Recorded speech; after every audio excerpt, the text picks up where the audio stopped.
உறவுகளுக்கு வணக்கம். அதாவது டிஎம்கே நமக்கு மிகப்பெரிய ஒரு துரோகத்தை இழைச்சிருக்குது. ஏடிஎம்கே தான் டிஎன்டி வகுப்பினருக்கு, அதாவது 68 ஜாதிகளுக்கு அநீதியை இழைக்குதுன்னு பார்த்தா, இப்போ டிஎம்கேவையும் அதே தவறை பண்ணியிருக்கு. கடந்த தேர்தல், அதாவது சட்டமன்ற தேர்தலப்போ தற்போதைய முதல்வர் மு க ஸ்டாலின் அவர்கள் ஆலங்குளத்தில் வச்சு இந்த 68 டிஎன்டி ஜாதிகளுக்கு டிஎன்சியாக மாற்றி வழங்கப்பட்ட, அதிமுகவில் தவறாக வழங்கப்பட்ட அந்த ஜாதி சான்றிதழை டிஎன்டியாக மாற்றி தருவோம்னு ஆலங்குளத்தில் வச்சு சொல்கிறாரு. அதுக்கான காணொலியை நம்ம பதிவு பண்ணியிருக்கிறோம். ஏடிஎம்கே என்ன தவறு பண்ணிச்சு, அப்போ முதல்வர் என்ன வாக்குறுதி கொடுத்தாரு அப்படிங்கிறத நம்ம பதிவு பண்ணியிருக்கோம். ஆனால் இது வரைக்கும் நிறைவேற்றலை. அதுக்கு காரணமாக என்ன சொன்னாங்க அப்படின்னா, நமக்கு ஏற்கனவே ஒரு வழக்கு உச்ச நீதிமன்றத்தில் நிலுவையில் இருக்குது. அதாவது 1994 வழங்கப்பட்ட ஒரு சட்டம் 45, அதை திருத்தாமல் பண்ண முடியாது. அந்த வழக்கு உச்ச நீதிமன்றத்தில் நிலுவையில் இருக்கிறதுனால நம்ம அதை பண்ண முடியாது, டிஎன்டியை டிஎன்சியாக மாற்ற முடியாதுன்னு சொல்லிக்கிட்டு இருந்தாங்க. சப்ப காரணத்தை நமக்கு சொல்லிக்கிட்டு இருந்தாங்க. ஆனால் நேற்று முன்தினம், அதாவது 9/3/2024 அன்னைக்கு அரசாங்கம் ஒரு சட்டத்தை இயற்றியிருக்குது. அந்த சட்டத்தின்படி என்ன சொல்கிறாங்க அப்படின்னா, சட்டம் 31/2024 இது என்ன சொல்லுதுன்னா, உங்களுக்கு பிசிஎம்மில் உள்ள முஸ்லீம்ஸ் இருக்காங்கல்ல, அவங்கள 3.5% இடஒதுக்கீடு கொடுக்குறாங்கல்ல. இப்போ ஏற்கனவே ஒரு வன்னியரோ மறவரோ பல்லரோ முஸ்லீமாக மாறுதாங்கன்னா, இது வரைக்கும் சான்றிதழ் உங்களுக்கு முஸ்லீம் மறவர் வன்னியர் முஸ்லீம் அப்படின்னு அந்த ஜாதி அடிப்படையிலேயே கொடுக்கப்பட்டுக்கிட்டு இருந்துச்சு. இப்போ என்ன பண்ணியிருக்காங்கன்னா, அதில் திருத்தத்தை கொண்டு வந்திருக்காங்க. அந்த சட்டத்தை திருத்துறதுக்கு இவங்க ஏற்கனவே சொல்கிறாங்கல்ல, உச்சநீதிமன்றத்தில் வழக்கு நிலுவையில் இருக்கிறதுனால இப்போ அது ஒன்றும் பண்ண முடியாதுன்னு. அதாவது சட்டம் 1994/45/1994 அதில் 3A கீழே இந்த பிசி முஸ்லீம் சட்டத்தை 3.5% வழங்கலாம். அதாவது எப்படின்னா, இனிமேல் முஸ்லீமாக மாறுறவங்க அந்த முஸ்லீமில் இருக்க 7 ஜாதிகளில், அதாவது அங்கேயும் உயர்ந்த ஜாதி கீழே தாழ்ந்த ஜாதின்னு ஒரு 7 ஜாதிகள் இருக்குது, அதில் ஏதாவது ஒன்று இவங்க அதில் சூஸ் பண்ணிக்கலாம் அப்படிங்கிற உத்தரவை கொடுக்குறாங்க. இது ஒட்டு மொத்தமாகவே இன அழிப்பு அப்படின்னே நம்ம சொல்லலாம். அது ஒரு தனி பார்ட்டுன்னு வச்சுக்கோங்களேன். அது தமிழ் சமூகங்களுக்குள்ளே ஏற்படக்கூடிய ஒரு கருத்து. ஆனால் இதில் குறிப்பாக இந்த 68 ஜாதிகளுக்கு என்ன பிரச்சனை அப்படின்னா, இதே சட்ட திருத்தத்தை நம்மளால் மேற்கொள்ள முடியாது அப்படிங்கிறத தான் தமிழ்நாடு பிற்படுத்தப்பட்ட ஒரு ஆணையம் ஒரு தவறான தகவலை சொல்லி நமக்கு இந்த சட்டத்தில் திருத்தம் பண்ண முடியாதுன்னு சொல்லிச்சு, நீதிமன்றத்தில் நிலுவையில் இருக்கிறதுனால. அப்போ இப்போ மட்டும் இந்த சட்ட திருத்தத்தை எப்படி இவங்க மேற்கொண்டாங்க? அப்போ இது திமுகவோட பச்சை பொய் தானே. ஏன்னா தேர்தல் வாக்குறுதியில் தெளிவாக சொல்லியிருக்கு, எங்களால் மாற்ற முடியும் அப்படிங்கிறத இதே முதல்வர் தான் பப்ளிக்காக சொல்கிறாரு. வேட்பாளர்களை நிப்பாட்டி வச்சுக்கிட்டு இதே முதலமைச்சர் மு க ஸ்டாலின் அவர்கள் தான் சொல்கிறாரு. இப்போ என்னடான்னா, அதை நமக்கு பண்ண முடியாதுன்னு சொல்லிட்டு முஸ்லீம்களுக்கு மட்டும் எடுத்து கொடுக்குறாங்க. அப்போ இது எந்த விதத்தில் நியாயம் அப்படிங்கிறத மக்களாகிய நீங்கள் தான் முடிவு பண்ணணும். ஏன்னா அதிமுக துரோகம் பண்ணுதுன்னா இந்த 68 ஜாதிகளும் எதிர்ப்பு தெரிவித்து திமுகவுக்கு நம்ம ஓட்டு போட்டோம், அதிமுகவை புறக்கணித்தோம். அதனால் அதிமுக தோல்வி அடைஞ்சது, ஆட்சியவே இழந்துச்சு. இப்போ திமுகவும் இதே நிலைமையை செஞ்சதுன்னா, இப்போ நம்ம எந்த தேர்தல் வர நேரத்தில் ஒரு கண்ணில் வெண்ணையும் இன்னொரு கண்ணில் சுண்ணாம்பையும் வச்சா இது எந்த விதத்தில் நியாயம்? அப்போது முஸ்லீம்களோட வாக்கு வேணும், இந்த 68 ஜாதிகளோட வாக்கு வேண்டாம்னு நினைக்குது டிஎம்கே, அப்படி தானே? இதை தமிழ்நாட்டில் உள்ள எந்த அரசியல் கட்சிகளும் நமக்கு ஆதரவாக குரல் கொடுக்கல. ஏன்? எல்லா கட்சிகளில் இருக்கிற இந்த 68 ஜாதிகளை சேர்ந்த எம்எல்ஏ எம்பிக்கள் கூட இது குறித்து கருத்து தெரிவிக்கலை. ஒருவேளை சட்டம் முந்தா நாள் தானே ஏற்றப்பட்டிருக்கு, நம்ம தேர்தல் நேரத்தில் இதை வச்சு பயன்படுத்திக்கலாம் அப்படின்னா, தேர்தல் நேரத்தில் நீங்கள் வாக்குறுதியாக சொல்லிட்டு போயிருவீங்க. போன தேர்தலில் ஸ்டாலின் அவர்கள் சொன்ன மாதிரி அப்படி வாக்குறுதியாக சொல்லிவிட்டு நீங்கள் அடுத்த கட்சியை விமர்சிக்கிறதுனால யாருக்கு என்ன பயன் சொல்லுங்கள்? அதனால் யாருக்கும் எந்த பிரயோஜனமும் இல்லை. தேர்தல் தேதி அறிவிக்கிறதுக்கு முன்னால் இந்த சட்டத்தை, அதாவது டிஎன்சியாக இருக்கிறத டிஎன்டியாக மாற்றி அறிவிக்கணும். இதுதான் திமுக கவர்மெண்ட்டுக்கு நம்ம சமுதாய மக்கள் வைக்கிற ஒரு கோரிக்கையாக இருக்கணும், முக்கியமான கோரிக்கையாக இருக்கணும். ஏன்னா இப்போது நேற்று முன்தினம் முஸ்லீம்களுக்கு கொடுத்த அந்த ஜிஓ மூலயமா அந்த சட்ட திருத்தத்தை நம்ம உச்சநீதிமன்றத்தில் இருக்க வழக்க காரணம் காட்டி புறந்தள்ள முடியாது நம்மளோட கோரிக்கை அப்படிங்கிறது தெளிவாகுது. ஏன்னா அதே இதில் தான் திருத்தம் பண்ணியிருக்காங்க. 1994/45 1994 சட்டத்தில் தான் 3A திருத்தம் பண்ணியிருக்காங்க. இப்போது நமக்கு கொடுக்குறதுலையும் எந்த இதுவும் இல்லை. நம்ம வந்து சட்டத்தில் வந்து எங்களுக்கு அந்த சலுகை வேணும் இந்த சலுகை வேணும்னு நம்ம சொல்லலை.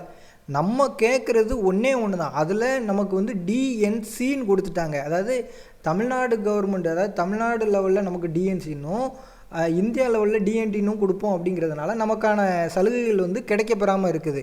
இதனால் 68 ஜாதிகளில் இருக்கிற கோடிக்கணக்கான மக்கள் வந்து கண்டிப்பான முறையில் பாதிக்கப்படுவாங்க. அதில் மாற்று கருத்தே கிடையாது. இதில் வந்து முத்திரையர் இருக்கான், கல்லர் இருக்கான், மறவர் இருக்கான், அதுக்கப்புறம் கொங்கு பகுதியில் உள்ள ஒரு சில கட்சிகள் இருக்குது, வட மாவட்டங்களில் உள்ள குறவர்கள் பறையர்களில் ஒரு சில ஜாதிகள் இருக்குது. மொத்தம் 68 ஜாதிகளும் கண்டிப்பான முறையில் இதில் பாதிக்கப்படும். இதை இன்னும் டீட்டெயிலாக சொல்லணும்னா 68 சமூகங்களுக்கு ஒற்றை டிஎன்டி சமூக சான்றிதழை வழங்குவதற்கான 8/3/2019 தேதியிட்ட ஜிஓ 26 சரி செய்ய வேண்டும் அப்படிங்கிறது தான் 68 சமூகங்களோட கோரிக்கையாக இருக்குது. சட்டத்தை திருத்தணும் அப்படிங்கிறத நம்ம எந்த இடத்துலையும் சொல்லலை. இந்த 8/3/2019 சட்டத்தை யார் இயற்றினான்னா எடப்பாடி பழனிசாமி தலைமையில் இருக்கிற அதிமுக அரசு வந்து இயற்றுச்சு. அப்போது அதில் அதிகாரிகள், இப்போ உள்ள அதிகாரிகள் என்ன விளக்கம் சொல்கிறாங்கன்னா, டிஎன்டி சான்றிதழ் வழங்குவதற்கு சட்டம் 45/1994 நாடாளுமன்றத்தின் மூலம்தான் திருத்தம் செய்யப்பட வேண்டும். மேலும் இந்த வழக்கு உச்ச நீதிமன்றத்தில் நிலுவையில் இருக்கிறதுனால இதை சட்டத்துக்கு எதிராக நம்ம வந்து இப்போ வந்து நம்ம நிறைவேற்ற முடியாது அப்படின்னு சொல்லுது. சட்டம் 45/1994 பிரிவு 3 தான் டிஎன்சியை டிஎன்டியாக படிக்க அனுமதிக்குது. ஏன்னா இந்த பிரிவு சூழல் தேவைப்பட்டால் என்ற தகுதியோடு தொடங்குது. இந்த வகுப்பு எப்போதும் மத்திய மற்றும் மாநில அரசாங்கத்தால் டிஎன்டின்னு தான் அழைக்கப்பட்டுக்கிட்டு இருக்குது. ஏடிஎம்கே அரசு செஞ்ச தப்பு, அதோட அநீதியான பொய்யான காரணங்களை சொல்லி நமக்கு இழைச்ச மிகப்பெரிய துரோகம் என்னென்னா, ஜிஓ 1310 அதாவது 30/7/1979 மூலம் டிஎன்சியாக மாற்றிச்சு. அதாவது டிநோட்டிஃபைட் ட்ரைப்ஸ்ன்னு இருந்ததை டிநோட்டிஃபைட் காஸ்ட்னு மாற்றிச்சு. அடுத்த பொது தேர்தலில் அதிமுக படுதோல்வி அடைஞ்சதுனால ஜிஓ 72 அதாவது 1/2/1980 வெளியான ஜிஓ 72 மூலம் ஜிஓ 1310 திரும்ப பெற்றுக்கிட்டு, ஆனால் டிஎன்டி என்றே அதை வந்து தொடர்ந்து சொல்லியிருக்கணும். ஆனால் சட்டம் 45/1994 டிஎன்சி அப்படின்னு தவறாக குறிப்பிடப்பட்ட ஒரே காரணத்துக்காக இது வரையறை சூழல் சார்ந்தது அப்படின்னு நம்ம வந்து எடுத்துக்கலாம். சட்டமும் அதைத்தான் சொல்லுது. அப்படிங்கப்போ இது டிஎன்டியாக தான் படிக்க அனுமதிக்குது. அப்படி இல்லைன்னாலும் மேலே சொன்ன இந்த சட்டப்பிரிவு 7 டிஎன்சியை டிஎன்டியாக கருதுறதுக்கு அரசாங்கத்துக்கு அதிகாரம் கொடுக்குது. அதனால் சட்டத்தை திருத்த வேண்டிய அவசியங்கிறது இல்லை. அரசாண மூலமே இதை வந்து சரி செஞ்சுக்கிடலாம். ஜிஓ 26 டிஎன்சி என்றாலும் டிஎன்டி என்றாலும் ஒன்று தான் அப்படின்னு குறிப்பிட்டிருக்கு. ஒரே ஜாதி சான்று வழங்கி தொடர்ந்து சட்டத்தில் எந்த மாற்றமும் இல்லாமல் டிஎன்சி மற்றும் டிஎன்டிக்குரிய உரிமைகளையும் சலுகைகளையும் நாம் பெற்றுக்கொள்ளலாம். ஆனால் மேற்கண்ட அட்டவணையில் பழங்குடி என்று மாற்ற போகிறதில்ல. தொடர்ந்து எம்பிசியில் தான் இது இருக்க போகுது. மாநில அரசு செஞ்ச தவறு மாநில அரசு தான் சரி செய்ய வேண்டுமே தவிர, இதை உச்ச நீதிமன்றத்தில் வழக்கு நிலுவையில் இருக்குது, அதனால் வந்து இதை உச்ச நீதிமன்றம் பார்த்துக்கிடும் இல்லை மத்திய அரசு பார்த்துக்கிடும் அப்படின்னு சொல்லுது. இதை வந்து நம்ம ஏற்றுக்கிட முடியாது. இதை வந்து உச்ச நீதிமன்றமே ஏற்றுக்கிடலை, ஆல்ரெடி விளக்கிருச்சு. ஆனால் இது வரைக்கும் நிறைவேற்றப்படலை. இந்த மேற்படி சட்டத்தில் திருத்தம் செய்யாமல் அந்த வழக்கு நிலுவையில் உள்ள நிலையிலேயே மத்திய அரசு நோக்கங்களுக்காக டிஎன்டி சான்றிதழ் வழங்க ஜிஓ 26 வெளியிடப்பட்டிருக்கு. திருத்தம் செய்வதற்கு சட்டத்தில் திருத்தம் தேவை மற்றும் வழக்கு நிலுவையில் உள்ளது என்று கூறுவது அரசு அதிகாரிகள் கேப்பையில் நெய்யொழுகுது அப்படிங்கிற ஆலோசனை அப்படிங்கிறது தான் நம்ம கருத வேண்டியதாக இருக்குது. இது முற்றிலும் தவறானது, இந்த சமுதாயங்களுக்கு எதிரானது. மூல ஜிஓ 26 சட்டத்தில் திருத்தம் செய்யாமல் மேற்படி சட்டத்திற்கு எதிரான வழக்கு நிலுவையில் இருந்தபோது தான் வெளியிடப்பட்டுச்சு. இப்போ அதிகாரிகள் இந்த மாதிரி விளக்கம் கொடுத்து நமக்கு முன்னுக்கு பின் முரண்பாடாக குழப்புற விஷயங்கள் ரொம்ப தவறாக தெரிஞ்சுக்கிட்டு இருந்துச்சு. அதை நம்ம இதுவரைக்கும் வெளிப்படையாக பேசாமல் இருந்தோம். ஆனால் இப்போ அதாவது 9/3/2024 முஸ்லீம்களுக்கு அந்த 3.5% சட்டத்தில் செய்யப்பட்டிருக்கிற திருத்தம் அரசாங்கம் மற்றும் தமிழ்நாடு பிற்படுத்தப்பட்ட ஒரு ஆணையம் பொய்யை தான் சொல்லுது அப்படிங்கிறது நமக்கு வெட்ட வெளிச்சமாகுது. இந்த காணொளி உங்களுக்கு புரிஞ்சுதா புரியலையா அப்படிங்கிறது எனக்கு தெரியல.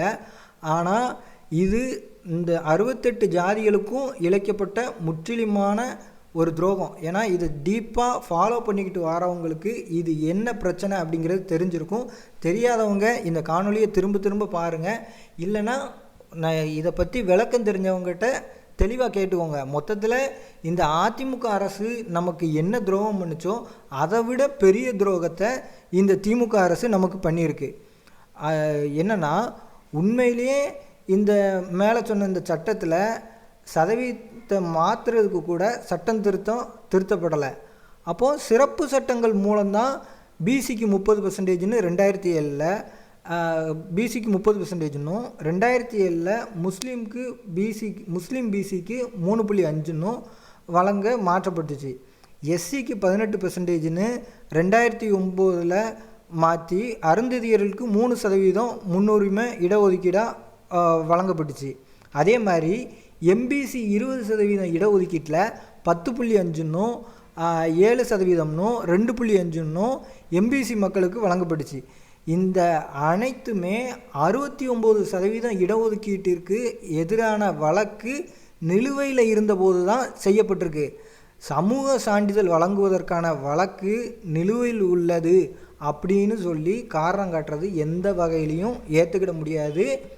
இதை திமுக அரசு தெரிஞ்சே செய்யுது. ஏன்னா நம்ம இந்த 68 ஜாதிகள், அதாவது குறிப்பாக கள்ளர்மறவர் ஜாதிகள் இவங்களுக்கு எதிர்ப்பு தெரிவிக்க மாட்டோம், எப்படினாலும் ஒன்று ஏடிஎம்கேக்கு ஓட்டு போட்டுருவோம் இல்லை டிஎம்கேக்கு ஓட்டு போட்டுருவோம், 2 பேரும் ஏமாத்தினோம்னா இவங்க வேறு யாருக்கு ஓட்டு போட்டுருவாங்க, இல்லை தேர்தலை புறக்கணிக்க போகிறாங்களா அப்படிங்கிற எண்ணத்தில் டிஎம்கேவும் ஏடிஎம்கேவும் கூட்டுக்களவாணித்தனமாக இந்த 68 ஜாதிகளையும் ஏமாற்றிக்கிட்டு இருக்கு அப்படிங்கிறது தான் உண்மை. இப்போ நிறைவேற்றாமல் திமுக அரசாங்கம் தேர்தல் வாக்குறுதியில் நாங்கள் அதை கொடுக்குறோம் இதை கொடுக்குறோன்னு சொன்னால் அதுக்கு வாய்ப்பே இல்லை. இன்னும் 5 நாட்கள் இல்லை 1 வாரத்தில் தேர்தல் தேதி அறிவிக்கப்படலாம். அதுக்குள்ளே மாற்றுறதுக்கான உரிமை இந்த அரசாங்கத்துக்கிட்ட இருக்குது. அப்படி மாற்றினீங்கன்னா திமுக அரசுக்கு இந்த 68 ஜாதிகளும் கடன்பட்ட ஜாதிகளாக இருக்கும். உங்களுக்கு கண்டிப்பான முறையில் இந்த 68 ஜாதிகளும் வாக்களிக்கும் அப்படிங்கிறதுல மாற்று கருத்து இல்லை. அதை மீறி நீங்கள் நாங்கள் இதை திருத்தம் செய்ய மாட்டோம், டிஎன்டியாக திருத்தம் செய்ய மாட்டோம் அப்படின்னு சொன்னீங்கன்னா இந்த 68 ஜாதிகளில் இருக்கிற கோடிக்கணக்கான மக்கள் உங்களுக்கு எதிராக வாக்களிப்பாங்க. அதுக்கான பிரச்சாரங்களை முன்னெடுக்கிறதுக்கான வழிமுறைகளை நாம் அனைத்து தலைவர்களும் இந்த 68 ஜாதிகளில் உள்ள அனைத்து தலைவர்களும் முன்னெடுக்கணும். நம்ம ஏதோ இந்த காணொலியை போட்டுட்டோம் அப்படின்ன உடனே டிஎம்கேக்கு எதிரானவங்க நம்ம பிஜேபிகிட்ட காசு வாங்கிட்டோம் இல்லை நாம் தமிழர்கிட்ட காசு வாங்கிட்டோம் அப்படின்னு நம்மளை குறை சொல்லுவாங்க ஒரு சிலர். அவங்களுக்கு ஒன்று சொல்லிக்கிறோம், என்னென்னா இந்த சட்ட திருத்தத்துக்கு யாரெல்லாம் ஆதரவு தெரிவிக்காங்களோ, சட்ட திருத்தத்தை கொண்டு வரவங்களோ அவங்களுக்கு நம்ம ஆதரவு தெரிவிக்கலாம். நமக்கு ஒரு பக்கத்தில் சுண்ணாம்பை வச்சுட்டு இன்னொரு ஜாதிகளுக்கோ மதத்துக்கோ வெண்ணெய் வைக்கிறத எப்படி ஏற்றுக்கிட முடியும்? அவங்களுக்கு எதிராக நம்ம நிற்க வேண்டிய காலகட்டத்தில் தான் இருக்கிறோம். ஏன்னா இனிமேலும் நம்ம அமைதியாக இருந்தோம் அப்படின்னா நம்ம தலையில் ஏற்கனவே மிளகா அரைச்சிக்கிட்டு இருக்காங்க, இனிமேல் குழம்புக்குள்ளே போட்டு நம்மளை வேக வச்சுருவாங்க. அதுதான் நடக்கும். அதனால் மக்களே ஒரு விஷயத்தை நல்லா புரிஞ்சுக்கோங்க. நீங்கள் யாருக்கு ஓட்டு போடுவீங்கன்னு நம்ம சொல்ல வரல, ஆனால் நம்மளோட கோரிக்கைகளை அடிப்படை உரிமைகளை நிறைவேற்றாத ஏற்கனவே ஏடிஎம்கே புறக்கணித்தோம், இப்போ டிஎம்கேவும் அதே வேலையை செஞ்சதுன்னா டிஎம்கேவையும் புறக்கணிக்கணும் அப்படிங்கிறது தான் என்னோடய கோரிக்கையாக வைக்கிறேன். இது சரியா தப்பா அப்படிங்கிறத நீங்களே முடிவு பண்ணிக்கோங்க. நான் சொன்னதில் ஏதாவது தவறு இருந்துச்சுன்னா கமெண்ட் பண்ணுங்கள்.